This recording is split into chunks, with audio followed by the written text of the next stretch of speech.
What's up, friends of the good mood? This is Manni and welcome to a video that I announced in my last one where I was going to show you something really cool. I'm going to have a teamwork going on with a random person on the public, Beacon Rush game mode here, where we both run Natashas with different setups and we run them so well together that we're really successful. First off, you can see one thing that I wanted to show you also, that's why I put it in here. Sometimes, if you have... that's the stealth ability of the Stalker. You cannot target the Stalker directly. What you can do, however, is try to select a target that is at the same height, right? The same level of height. Like in this case, this guy right here, that I targeted specifically on purpose, so that my targeting is now at the same level. So when I now fire, I will end up firing and hitting the Stalker right there, which allows me to kill him. Something I want to show you because it fits to the time right now with the upcoming Inquisitor and stuff like that, right? Just keep that in mind. It will help you to get rid of some of them without, while they still have their stealth ability active. Now, what I've done here first on Yamantau was trying to get into a hit point bot. The Leo right here, normally I only go for level 10 bot levels here. On this account, I normally don't try to go beyond level 10. But in this case, I wanted to see how much of a difference it will make to actually have this massive hit point pool on the Leo. Because that's kind of the selling point for this bot, right? And I chose the Leo first here to be able to get the middle beacon. Because if you control the middle beacon, then on Yamantau, then you can sit back and relax. You can sit that back and let them do the thing, right? So that's what I'm doing here. I'm just trying to basically sacrifice my bot. I want to deal some damage and get rid of my Leo. Because I now want to do one other thing, which is gonna be hilarious. Let me show you this in a second. Come on! Kill me already! Why am I not dead yet? Come on, guys! What's going on? Why am I... oh, that's right, we're running a Leo with 230,000 health almost, right? That's why you don't die so quick. So, let's jump into that Natasha with tridents and pins, the same one I showed in the last video, but this time we're doing something amazing with it. We're not alone, we're having the other Natasha with a Tempest and Molots with us, okay? First off, I just spawned on purpose further away because I knew we have the middle beacon. They have to come, right? And since I have a good amount of range and splash damage, I might as well just stop, spawn in from a further distance. Another Natasha right there. I don't know what's going on. Like, Natasha's all over the place today. Is this the Natasha day right now? I don't know. Anyways, this is kind of the guy that you guys would probably hate firing at you, right? With the trebuchets and the geckos. That's exactly the kind of stuff you really don't want to have firing at you. So, we have a Lancelot coming up without an Ansel shield, which of course I can punish very bad with my Trident and Pin combination, because I just don't I completely ignore his physical shields, and that's the thing. So we got rid of this guy, or at least we helped getting rid of him. The Griffin didn't quite make it onto the middle platform, so we're allowed to shoot down back there and kill him too. Now we're finally on the bridge. This is actually what I wanted to get. I should have probably chosen the other spawn. But now we're here in range to use our tridents, and I'm making a little mistake here. I could just outrange the enemy Griffin with his RDB combo, but what I'm actually doing is I'm walking towards him so I can use my pins too. The pins have 500 meters range, but I could just stay out of range and fire with 600 meters of the trident, right? That's what I'm doing right now. His shots are not reaching me anymore, but I can reach him with a trident. It's a pretty cool thing. But I wanted to bring the pin firepower into the match too, and that's why I walked towards him. It's not too bad. We still have 109,000 hit points left to play with, so we haven't lost a weapon yet. But it was certainly unnecessary damage that we just took there, right? One that could have easily been avoided by staying out of his RDB range. And here I'm firing my Tempest at the other, Lancelot coming up. And thankfully, thanks to the fact I can walk a little bit closer to him, I can also use the pins. You can already see the firepower of the Tempest Molot Natascha right behind me, right?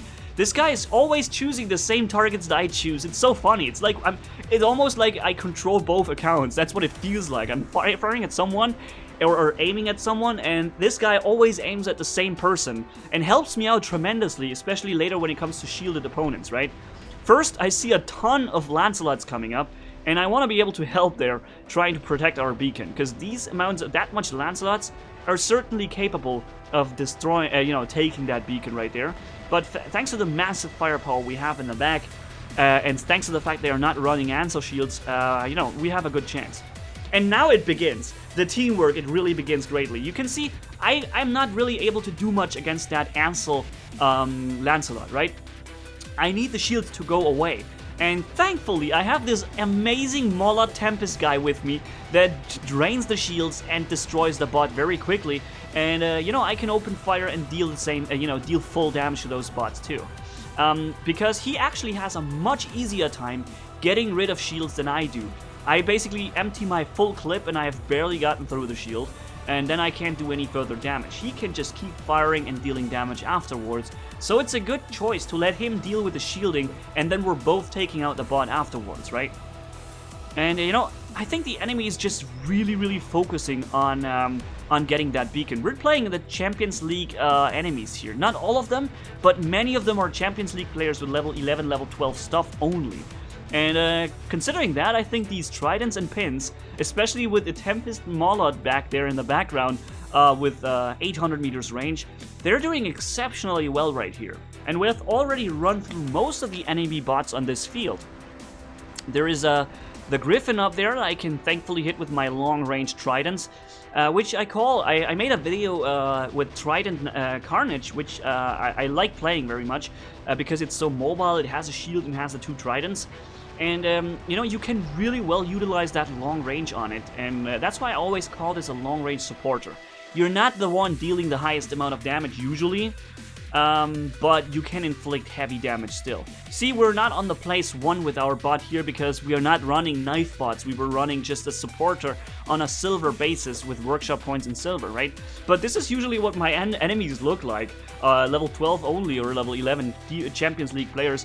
And, yeah, so I think for the Silver-Hangar we really did a good result here. Let's jump into another round right away, guys. I'm beginning this time on Canyon with the Punisher. I don't really like to play Canyon so much because I always get sniped by long-range trebuchets or something like that, or geckos. But in this match, it was actually pretty cool because we didn't have too many of those snipers on the map. Maybe what happened here is that most of these people were running they were running, you know, beacon rush hangars that relied on knife bots, like rushing bots without too much long range. On Beacon Rush, on Moon for example, you don't really need a trebuchet or gecko, it just doesn't help you, right? So I think maybe what I was lucky here that these guys were all having their, you know, their brawling hangers out, and no one has really dedicated himself to full sniping. Yeah, I was a little bit worried, confused there as to why I couldn't shoot him.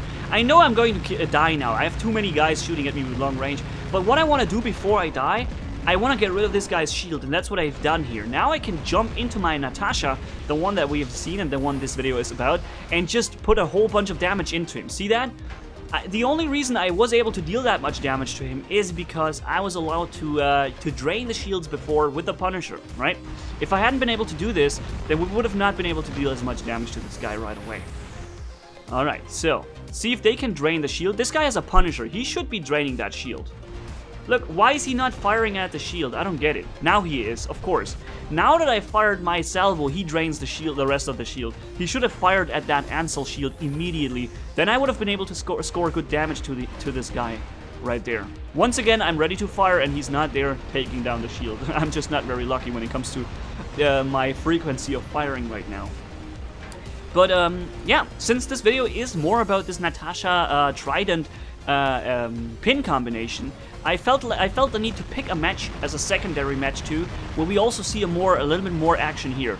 I don't really like being the camper or the sniper. That's not so much my playstyle. Usually I have one long range bot just to be able to counter some other long range people usually.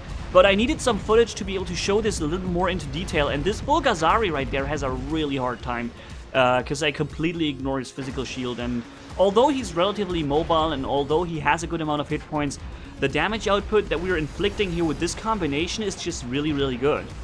It's what makes this Natasha so good. These 2 heavy weapon slots paired with 2 light weapon slots, it's quite scary. When this thing fires at, it's quite scary, I need to say. So let's see if we can do some damage to these guys. They have an Ansel shield, but it's drained right now, and we're able to splash both of them. I think we just completely double splash these guys, which allows us to deal an insane amount of damage, right? If you can multiply your damage by having 2 enemies very close together, this is the ideal situation for you. I know that there's the Tharnage coming up to the right. I'm just gonna ignore it and fire a little bit more into this Ancelot. What I want this guy to use, I want make him use all his firepower, and then I jump into the Griffin and just get rid of him real quick. Unfortunately, I don't know why and how this happened, but my team somehow has already no bots anymore. I still have 3 or 4 bots because I was, you know, sniping a little bit more. But I wonder, how did my team screw up so much and has 0 bots left? Like, what's going on here? I don't know. This guy can easily kill me now because he's got the cover. And he's basically countering me with that. And now I'm the only guy left, but I still have 2 bots. Oh no, there's still one other. Okay, this guy also has a Punisher, a Plasma Griffin still.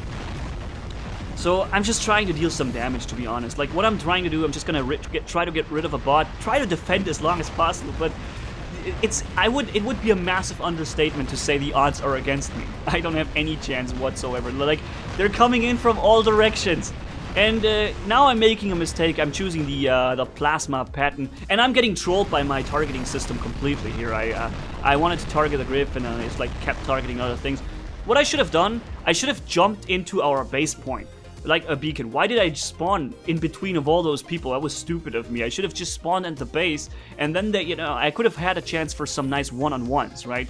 That would have been much better, and I would have probably come over 900,000 damage by being able to just do some damage with the pattern before I died. But hey, it's not always going to work like that, and sometimes you're gonna do some stupid decisions anyway, right?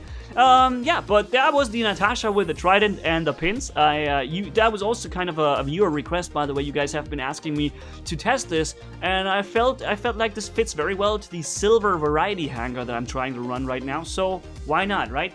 Thank you guys so much for watching. If you enjoyed this video, leave a like and comment down below, and if you haven't already, hit subscribe as brutal as a man can hit for more. Thanks for bearing with me. You guys are awesome as always. Manni-Gaming signing off. Bye bye.